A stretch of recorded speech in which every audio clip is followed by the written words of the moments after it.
guys that have got those 2016 breakouts, you've got to try this, because I think this bike, overall improvements wise, well, frankly, the dogs ding dongs. And welcome back, guys. Again, we're doing another test review on this, the Harley Davidson Breakout 114 in the beautiful UK, and as always it's been raining immensely, so I'm very interested to see how this is going to perform with the handling. So I'm thinking back now, when I test rode the 2016 Breakout, one of the issues that I had was based around the steering. So for me, from what I recall, it tended to lean onto the left side, which meant I had to apply quite a bit of counterbalance, and that was something that I really did not enjoy on the ride. The other thing as well is that there was a lot of vibration coming through from the handlebars itself. So those are the improvements that I do want to see on this bike today, so I'm interested to see if that is the case. Okay, so I am dying to hear what the noise is like on this bike. It has got some Screaming Eagle mufflers on, so it should have a decent tone to her.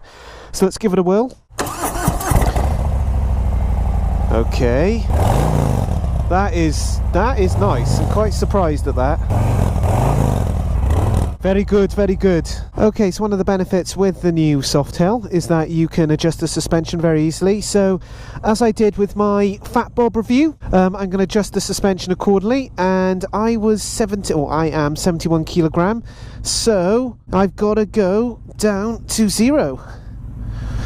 Ooh, bit of smoke coming off that.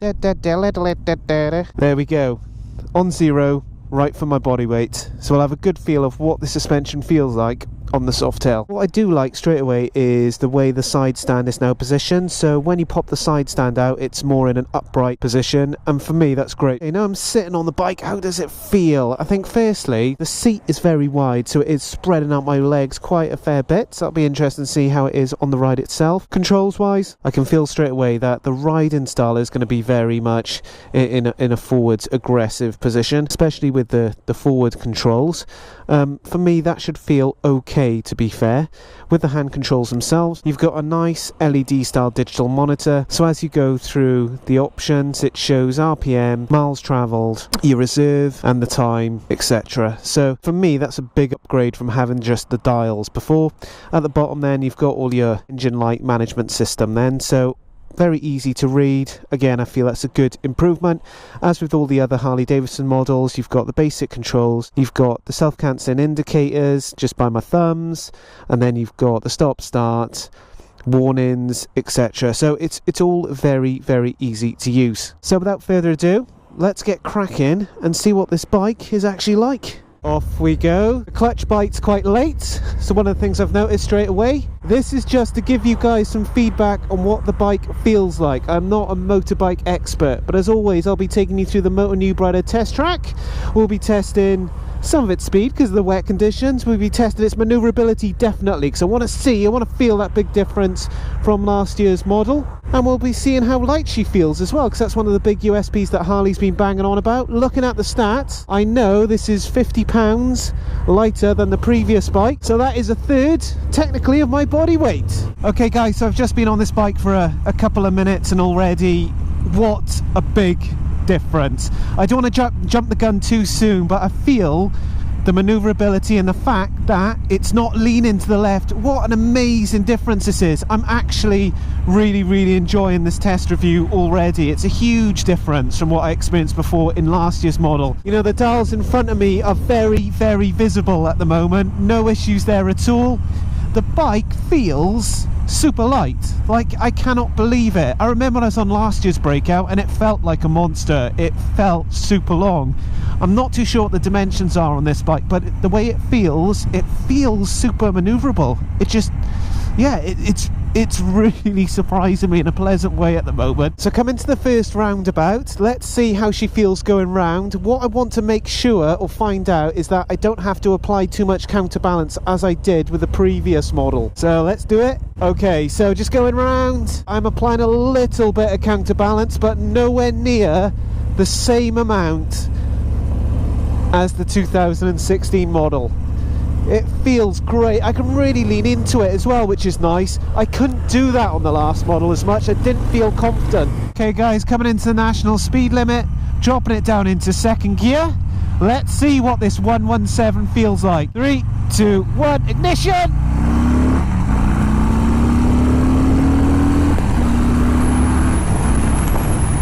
feels really good. Really good. So enjoyable, I just feel. And again, guys, you've got to bear in mind that I did that test review on last year's model on the Breakout, and this for me is a massive difference. Okay, going over the train track, let's test the suspension. That's alright. My back's not going to break in half. I just think again with the Softail suspension, the new monoshock, it's a huge difference. And I know everyone was going on about it, the change. You know what, guys, change is a good thing sometimes. The manoeuvrability section, have to be a little bit cautious here. It is wet, but you guys would be like, we don't care. In the dry is gonna be super fun. Okay, coming into one of the bends. See what she's like. Down into third. No counterbalance applied, which is again amazing. Open her up. What a difference. Superb. Coming up to one of my favourite chicanes. See what she feels like. It's very wet, isn't it? Not applying any counterbalance. Absolutely great. What a great motor this is. Another right bend. Very wet. Opening her up in a sec, here we go. Bit of wheel spin, but overall, my confidence on this bike to ride in the wet, what a difference. Another left bend, I'm getting absolutely soaked here.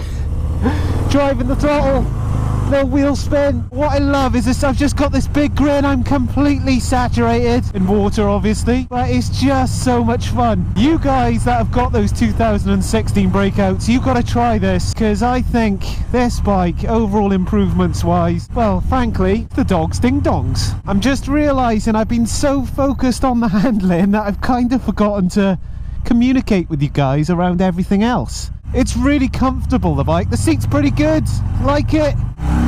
Forward controls nicely positioned. No aches or pains coming down the rear of my leg. And it feels, again, I'm going to say this, it feels super light. And it feels, from what I remember, a lot smaller than the previous Breakout. It's just given me so much more confidence to give it a bit of gun, guys, to have a bit more fun on her. And that's saying something considering I'm on Scorcher tyres. As with all the reviews, we're going to take her down an A road. Let's see what she's like. Just got to clear my visor first. It is that wet. Gotta love the UK weather, guys. Let's test what this power feels like on the open road. First, woo, bit of backspin then. Third, fourth, fifth. The torque of this bike is just pulling me. It's great. I think I said this in my last review on the Breakout, but I can imagine if this bike was back in the Western era, you could see all the cowboys using it. Woo, round the roundabout. Yeah, a little bit of counter steer, a little bit more, but it is great. Woo, got the torque, got the power, got the control, feel confident. It's exactly what you want from a bike. Oh man, it's just let my heart rate come down a little bit. Been enjoying that a little bit too much. So let's talk about what I really like on the bike, and I think overall it's this in a nutshell, really quick. Massive improvements. Handling is fantastic versus last year's model. Harley have absolutely smashed it out of the park. You guys have got to try this, and if you haven't tried a 2016 Breakout, try that first, ask your dealer, and then jump on this. You'll see the difference. What else I love as well, I'm really impressed with the engine. It just feels super good on this bike. It's really pulling through. I think the 114 kicks out around 98 brake horsepower standard, so you guys have got a lot to play with to give a little bit more oomph if you want. Get a really nice stage one done on this, get it really tuned up. It'll be a proper pulling machine. I love the looks on the bike. We're going to move on to some of that in my negative part, but I think the tank shape, the size of it from an aesthetics perspective, not functionality, it works. It looks very cool. As always, the 240 can't go wrong. It's a Harley Davidson. You want big, bold, brash, it's got it in abundance. It is pucker. I think the LED gauge as well is another solid, fine touch from Harley. Just bringing it into the 21st century. And before you guys say it, I know other bikes have had it for donkey's years, but it's a Harley Davidson. Other thing as well, the USB port, boom. It's great, it's there, it's going to power your stuff up. I actually love as well how the bike feels in terms of, it doesn't feel as big and bulky as last year's model. I just can't. I'm going to have to look at the dimensions, but I can't get over the difference. I think there's a combination of the weight loss. You know, it's been on the Slim Fast plan. It's now 50 pounds lighter, which is fantastic. But I think it just feels smaller, so it feels like you can throw it about more. Perhaps that's a little bit of placebo my end. But goddamn, this thing is good. For me personally, I love the way the ergonomics is set. I do love, and I know these aren't drag bars, but I do like that aggressive forward reach with the forwards.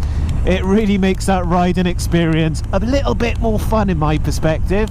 And the suspension, as always, is great on these new Softails. I love the way you can adjust it. It's super duper easy and it works great. Tick. Okay, so now I've been really nice from a genuine perspective. Let me tell y'all about what I don't like. Okay, first things first. Petrol tank. Harley, why did you go to 3.5 gallons? I don't understand from a functionality perspective. So annoying. Okay, as always guys, I know with the aftermarket company that'll come in and rescue the day with this, but you know, if you're going to do long rides, I think that's going to annoy you a little bit. I think the only other thing for me at this moment is the headlight. Now, don't get me wrong, I do love the Jappy style, but I think a size of a headlight should be relevant to the size of the bike. So I think in the Softail version, it should just be a little bit bigger on this. So I would personally go for a more rounder light, but again, that's what the aftermarket companies are there for, to sort that out. Woohoo! Yeah, so that's it guys, in a nutshell. Man, I tell you what, I'm so impressed with this bike. It's so good. Like, when people said to me, you're gonna like it, and I didn't look at any reviews, I promise you, and wow, it's completely spun me out. It is, from my perspective, the most improved that they've done so far, without a shadow of a doubt. As always guys, it'd be really nice if you hit that like button. Just slap it down. This is Motor New Brother signing off on a 2018 Breakout 114 on an absolute rubbish day down in the UK, nearly getting hit off his bike by a Mercedes. But take care guys, as always, see you on the next vlog. All the best, Motor New Brother.